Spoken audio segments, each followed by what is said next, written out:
The conference room was silent except for my CEO's voice cutting through the stillness like a blade. I sat at the long mahogany table in that boardroom, surrounded by executives and board members from across the company. Everyone turned to face me in that moment. All eyes were locked on me. My name is Victoria, and I'm 32 years old, and in exactly 3 seconds, my entire life was going to change forever in ways I couldn't predict or control. Victoria, Marcus said, his tone sharp as broken glass, cutting through me like a weapon. You're out of your depth here. This is strategy. This is executive level thinking. This is not analysis and spreadsheets and numbers. You need to stay in your lane where you belong. The words hung in the air like a sentence being passed down from a judge's bench, heavy and final. I felt them land like a punch to my stomach, knocking the wind out of me completely and utterly. Around me, people exchanged uncomfortable glances. Some looked down at their papers. No one spoke. No one moved to defend me. No one raised their hand and said, "Actually, that's not fair to her." They just watched, waiting to see how I would react to being humiliated so publicly in front of the entire board of directors. I had spent the last 7 years building this company. Not just working here, actually building it from the ground up, from nothing. Every system that ran smoothly, every crisis that was quietly resolved in the middle of the night without anyone knowing, every impossible deadline that somehow got met, that was me working behind the scenes. My fingerprints were on every process. My mind had solved every problem that came up. My systems kept the entire company running. But in that moment, sitting in that quiet room, feeling the weight of that dismissal crushing down on me, I realized that none of it mattered. Not to Marcus, not to the board, not to anyone in that room. My hands were perfectly still on the table. My face was calm and composed. My breathing was even and controlled. I didn't argue. I didn't cry. I didn't even blink. I just nodded slowly, and I said the only thing that needed to be said. Understood. The meeting continued without me. Marcus moved on to the next agenda item, like I had already vanished from the room. Like I was no longer there. And maybe I had. But I had just made a decision that would change everything forever. I walked out of the conference room and didn't look back. Not once. I didn't turn around. I didn't hesitate or pause.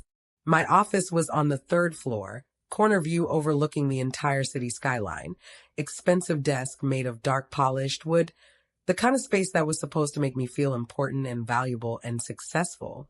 Today it just felt empty and cold. I sat down in my chair slowly and closed the door with a quiet click. My chest was tight, but not with tears. It was with something colder and harder. Clarity. Pure, cold clarity without any emotion or heat. For 7 years, I had done everything right. Everything possible.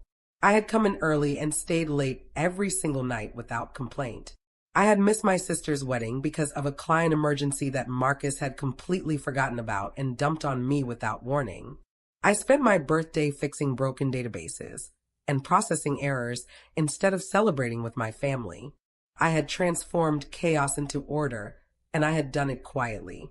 No fanfare, no announcement, no need for recognition or credit, just results. And this was my thank you. Public humiliation. Dismissed in front of my peers like I was someone who didn't belong there. Told I didn't understand strategy when strategy was literally built on the systems I had created from scratch. But here's the thing about being the person who understands every system, every process, every hidden lever in an organization. You know exactly which threads to pull if they ever ask you to let go. A colleague, James, knocked on my door hesitantly. I could tell from the way he knocked that he had witnessed what happened. He was trying to check on me, not sure if I was okay. "Victoria, are you okay?" That was intense. That was really intense. I smiled at him. A real smile. Not forced. Because I had just realized something that made all of this bearable. Marcus didn't just dismiss me. He had ordered me to stay in my lane. And I was going to follow that instruction perfectly. He had absolutely no idea what that really meant. He had no idea what he had just done. Over the next few days, I watched the office with completely new eyes. Fresh perspective. I started seeing things I had learned to ignore over the years. The cracks. The inefficiencies everywhere. The places where Marcus had been cutting corners, taking shortcuts, building a house on sand with no foundation underneath. I saw the risky deal he was pushing through, the one he wanted to close in 3 weeks. 3 weeks to close it. The Ashford deal. $35 million. His legacy moment. The deal that would make him untouchable. The deal that would make him legendary. He had asked me about it once, months ago. I had given him my detailed analysis. A comprehensive report on why the numbers didn't add up correctly, why the timeline was dangerous, why we needed more thorough verification before moving forward. He had dismissed it immediately without reading it carefully, called my concerns overcautious, told me I didn't understand vision. That's what he said to me. Vision. As if vision mattered more than math and reality. As if dreams mattered more than numbers and facts. Now he was moving forward without that verification, without checking anything. And everyone in the room was too excited about the prospect of success to ask the hard questions, too caught up in the possibility of being right, too invested in winning. Marcus had also excluded me from the Ashford team entirely. I wasn't invited to the planning meetings. I wasn't included in the updates. I wasn't asked for input. I was exactly where he wanted me, sidelined, invisible, powerless. Or so he thought. He thought he was protecting his deal from skeptics, from people like me who asked difficult questions. He didn't realize he was protecting it from the one person who could actually save it, or destroy it completely. That night, I pulled up the Ashford file and reviewed everything I had documented so carefully over months. The risks were all there in black and white. Everything that needed to be verified. Everything that would collapse if it wasn't handled correctly. I created a new folder on my secure drive. I named it The Lane. Then I waited. I was staying in my lane. It started with something small. A vendor contract had a clause that nobody in the office understood properly. A buried compliance requirement hidden in section for that could sink the whole deal if missed. Normally, I would have flagged it immediately. Without hesitation. I would have sat down with the finance team, explained the implications in detail, adjusted the terms before they became a problem, before it was too late to fix it. Instead, I stayed in my lane. I filed it away and did nothing. I just let it sit there ignored. 3 days later, Marcus's assistant came to me in a panic, sweating, stressed beyond measure. The vendor was threatening to pull out completely because we hadn't met a compliance requirement buried in Section 4 of the contract. It was a requirement that I had spotted months ago and mentioned to Marcus, that I had flagged for him specifically. Why didn't anyone catch this? Marcus demanded when he found out about the problem. His voice was angry. His face was red. I had already prepared my answer. Calm, professional, honest and truthful. I flagged the language in the original contract summary, Marcus. I wasn't part of the Ashford team, so I assumed someone else had reviewed it thoroughly. I paused, letting that sink in, letting him understand what I meant. I should have been more vocal about my concerns, but you told me to stay in my lane. He couldn't argue with that. He had literally told me to stay in my lane. So I was. His lane. My job was now just to do what I was asked, nothing more. Nothing less. The vendor issue got resolved, but it cost money and time. Resources that couldn't be recovered. More importantly, it planted a seed of doubt in the minds of people who had started to rely on Marcus's competence and leadership. I had been working beyond my title for so long that nobody even noticed when I stopped. The invisible work was the most powerful kind. Nobody appreciated it until it disappeared completely and suddenly. A data analysis that usually took 2 days suddenly took 2 weeks because I wasn't proactively fixing broken systems anymore. A client report that used to be flawless now had minor errors because I wasn't double-checking other people's work. Meetings ran longer because I wasn't keeping them organized and on track. Small things, almost imperceptible if you weren't looking closely, but they added up fast. The office started to feel different, slightly chaotic, not dramatically wrong, just less smooth, less efficient overall. And with each small failure, each minor inefficiency, each mistake that never would have happened before, something shifted in how people saw Marcus. He had been riding on my competence like a surfer on a wave. I was the wave keeping him up. Now the wave was flattening out, receding, I wasn't sabotaging anything intentionally. I was just doing my actual job, the one in my job description. Not the invisible emotional labor. Not the constant fixing and improving everything. Not the extra miles I had been running. Just the work I was hired for. It felt strange, this restraint. Like I was holding back a flood of things I could fix. But that was the point. He wanted me in my lane. Fine. I would show him exactly what the boundaries of my lane actually were. James noticed first. He pulled me aside one afternoon in the break room. Victoria, what's going on? You seem different. Something's different with you. Nothing's going on, I said. Everything's fine. I'm just focusing on my own responsibilities now instead of everyone else's. Marcus was right. I was overstepping. I'm staying in my lane now. James looked at me like he understood that something else was happening beneath the surface. Something deeper. Maybe he did, but he didn't ask me to explain.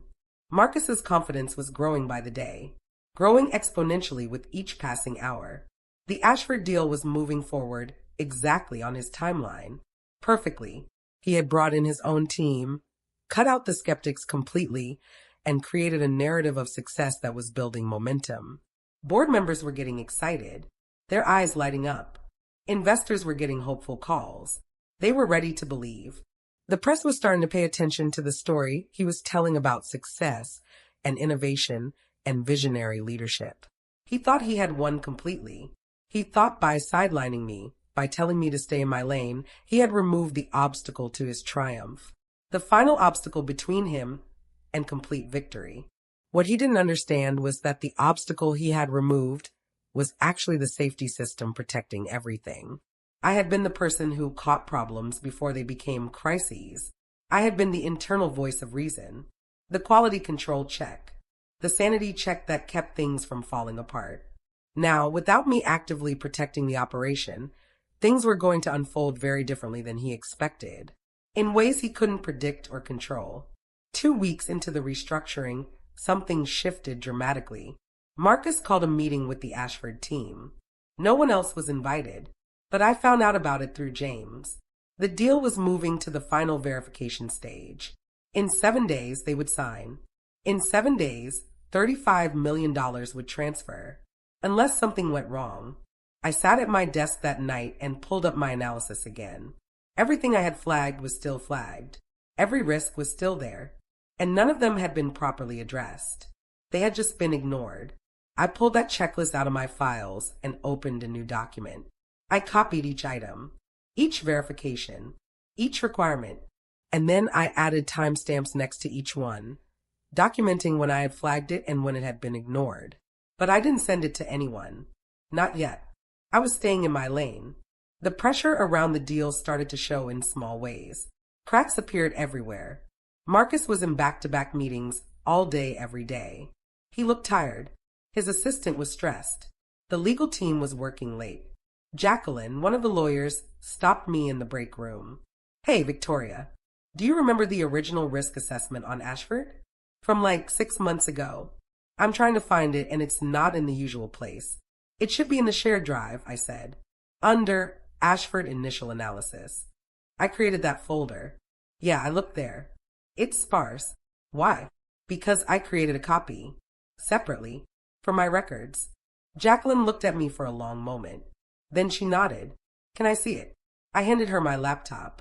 Jacqueline read through my analysis carefully. Her expression shifted from tired to alert. Victoria, this is comprehensive. You flagged the vendor situation 3 months ago, and the data inconsistencies, and the timeline risks, and the structural problems in the contract language. And you told Marcus? Multiple times. He said my concerns were overcautious. Jacqueline handed back my laptop. I need to show this to the legal team. Is that okay? It's my work, I said. You can do whatever you think is right. I trust your judgment. She left. I went back to my desk, and I waited. The next morning, there was energy in the office that felt different. Not good energy. Nervous energy. Marcus was in his office with the door closed all morning. Lawyers were huddled in conference rooms. Urgent phone calls. By noon, Marcus's assistant told me he wanted to see me. Immediately, I walked into his office. He looked different. smaller, worried. His confidence had cracked. Victoria, I understand you've been sharing your analysis with the legal team. No, I said. Jacqueline asked to see it. She's my colleague. I showed her. But you didn't volunteer it either, did you? You told me to stay in my lane, Marcus. My lane doesn't include offering unsolicited analysis.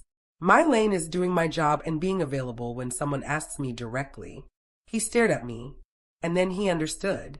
The legal team is now saying we can't move forward with Ashford until we address your concerns. That's because it is a due diligence gap, I said.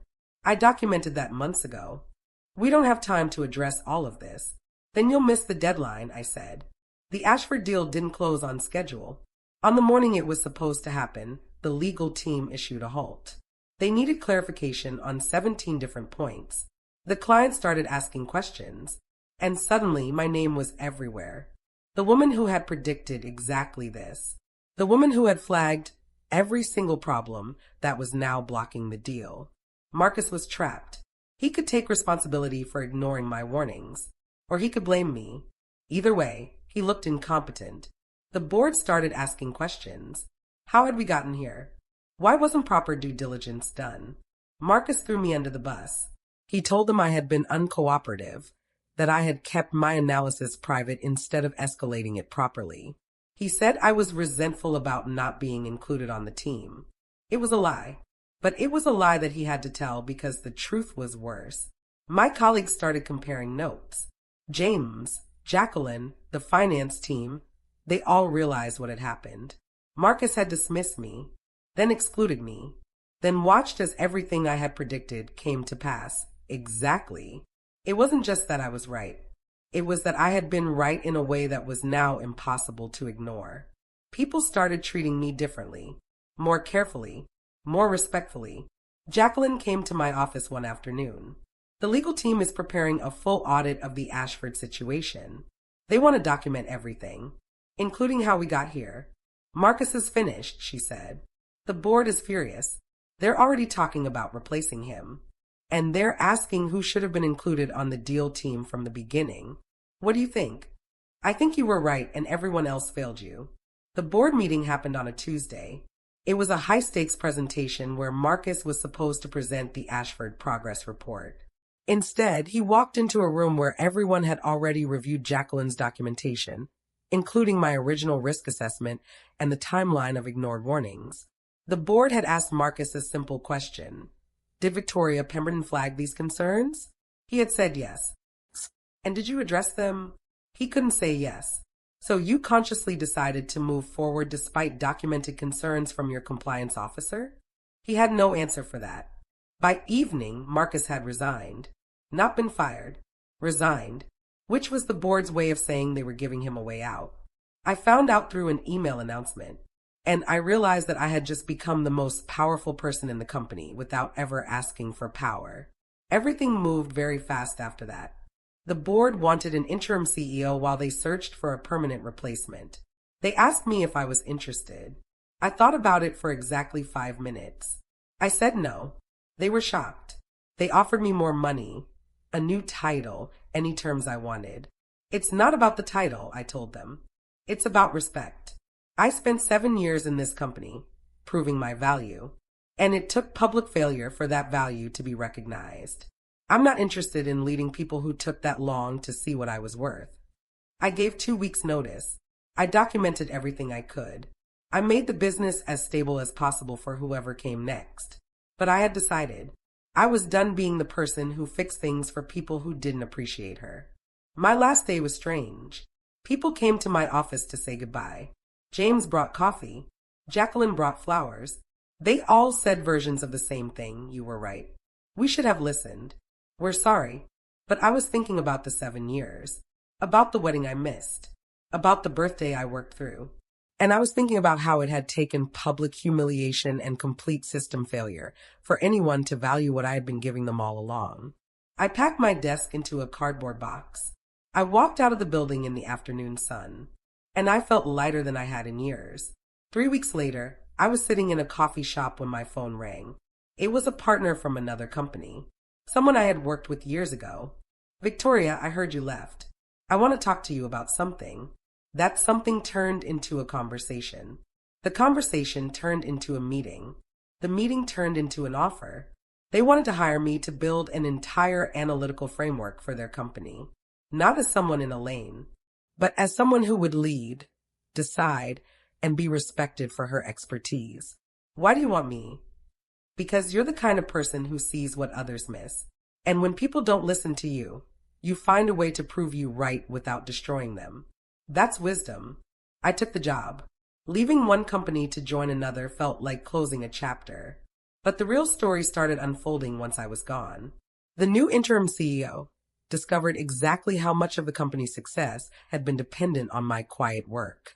Systems that ran smoothly started having issues. The company's efficiency dropped by almost 30% within months. The board realized what I had tried to tell them, that you can't just dismiss the people who do the real work. That respect matters. That competence matters. But I wasn't there to fix it. My first week at the new company was like stepping into a different world. People actually listened when I offered analysis. Decisions were made based on data instead of ego. There were no public humiliations, no power plays, just competent people doing good work. One of my new colleagues came to my desk. I heard what happened at your last company. The whole CEO situation. I just wanted you to know that's not how we operate here. How much do you know about what happened? Enough. You predicted a disaster. They ignored you. The disaster happened. Then you left. That's not a failure on your part, he said. That's a lesson for everyone else. By the end of my first month, I had identified 17 different areas where the company could improve. I presented them to my new boss, Elena, without fear. She didn't dismiss me. She asked questions. She listened. She implemented 3 of the suggestions immediately. This was what competence being respected felt like. It was quiet. It wasn't dramatic, but it was real. Meanwhile, the news from my old company kept trickling in. They brought in a consultant. The consultant discovered that almost everything about the operation depended on systems I had built. They tried to hire me back. They offered me anything I wanted. I declined politely, but I saved the emails. I didn't take joy in their struggle. I thought I would feel victorious.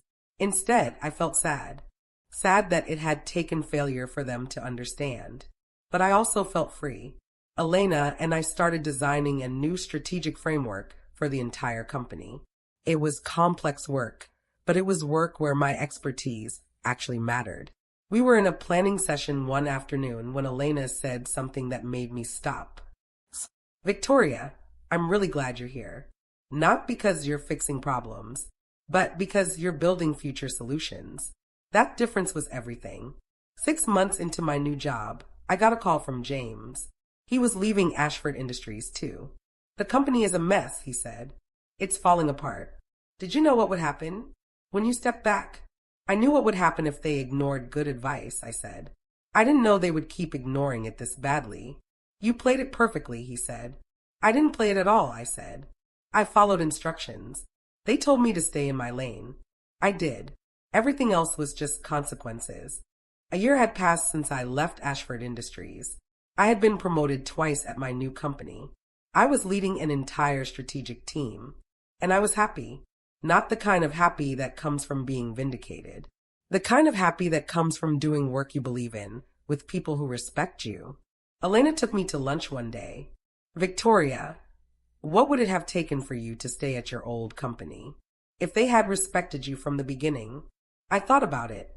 I don't know, I said honestly. Maybe even with respect, the damage was done. Once I realized that I had to be proven right through failure in order to be valued, something broke in me. The final chapter of my story came about 18 months after I left. Ashford Industries went through a complete restructuring. They brought in a team to modernize everything. And that team discovered my work. All the systems I had built.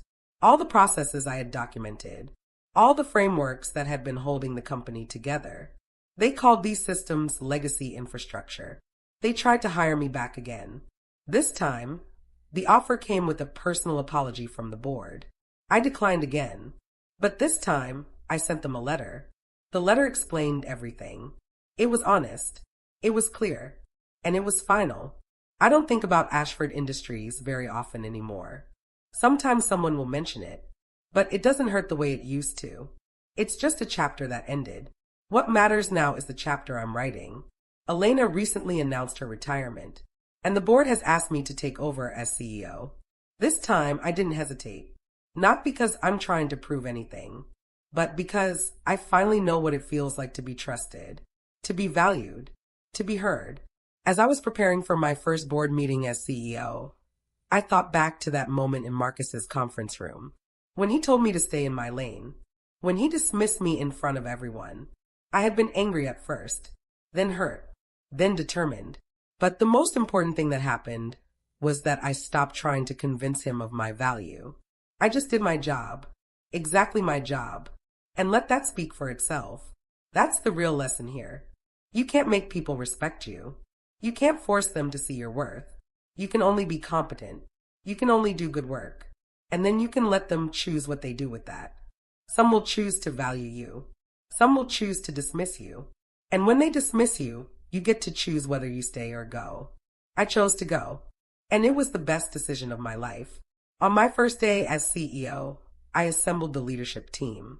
I looked at each person sitting at the table, and I made one rule very clear. We value expertise here. If someone raises a concern, we listen. If someone presents data, we engage with it. If someone disagrees, we take that seriously. Because the people who are willing to speak up are the people who care enough to think. I wasn't thinking about Marcus. I was thinking about myself, the person I had been. I've seen what happens when you ignore good advice, I said. And I've seen what happens when you value people who give it. This company is going to be the second kind. 3 months into my role as CEO, the company's efficiency had increased by 17%. We had caught and fixed problems before they became crises. It wasn't magic. It was just what happened when you respected expertise and listened to analysis. People started taking risks with their ideas. Analysts weren't afraid to present bad news. Skeptics weren't treated as obstacles. They were treated as partners. I created a new position, Chief Integrity Officer. Guess who I hired? Jacqueline, the lawyer who had believed in my analysis. A year into my role as CEO, the company had transformed, not just in performance, but in culture. We were known in the industry as a place where competence was respected. Reporters started calling. They wanted to know what made us different. I told them the truth. We listen. That's it. We actually listen to the people who have done the work, studied the data, and thought deeply about problems. One journalist asked me about my background, and I told her the story. About Marcus, about the meeting, about being told to stay in my lane. The article went viral. Looking back at it all now, I see the moment clearly.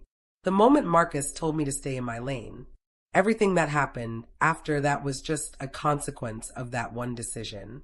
He didn't know he was handing me the perfect tool. He didn't know that my restraint would be louder than any argument I could have made. But the truth is, I didn't know either. I just made a choice in that moment. I chose silence over defense. I chose to follow his instruction precisely. And that choice changed everything. If you're listening to this and you've ever been dismissed, ever been told you don't belong at the table, ever been made to feel like your expertise doesn't matter, I want you to know something important. Your worth isn't determined by their ability to see it. You don't need their permission to be valuable. What you need is clarity. Are you proving something to them? Or are you building something for yourself? Because the people who truly value you aren't the ones you have to convince. Find those people, build with them, and stop wasting energy on the ones who told you to stay in your lane.